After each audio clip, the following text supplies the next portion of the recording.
चलिए दोस्तों, मैं आप लोगों के सामने बहुत ही सुंदर एक बेटी विवाह गीत फिर से लेकर आई हूँ। तो आप लोग लास्ट तक जरूर सुनिएगा और अच्छा लगे तो एक लाइक शेयर कमेंट करना ना भूलिएगा। तो चलिए मैं सुनाती हूँ आप लोगों को। बेटी की माया बीच रोवे मोतिया बरन ढूरे लोर मोतिया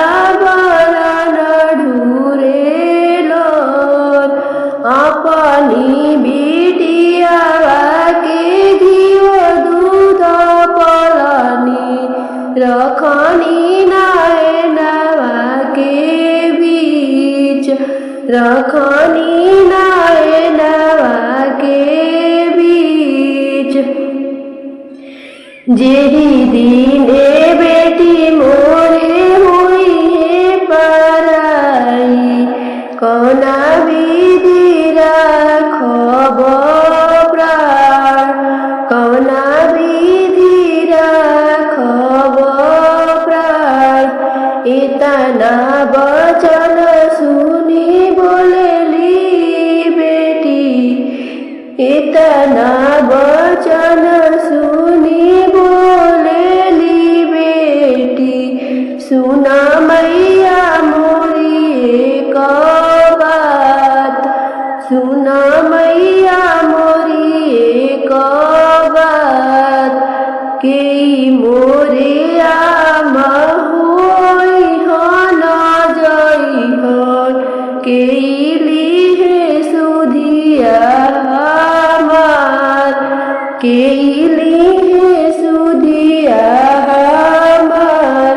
नौआ बारी पुतर बेटी अइहन जइहन बहियाली हे सुधिया तोहार।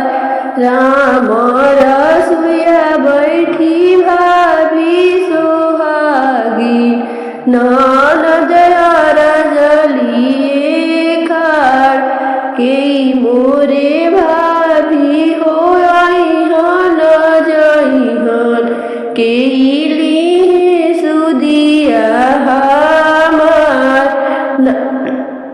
ना भेजबो ननदो हो नौआ से बरिया ना भेजबो भैया तोहार ना भेजबो भैया तोहार।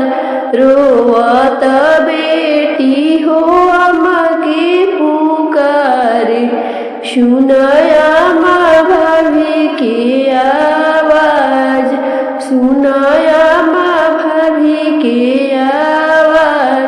जनी बेटी रो हो जनी बेटी सुसुक जनी कर मनवा उदास जनी कर मनवा उदास।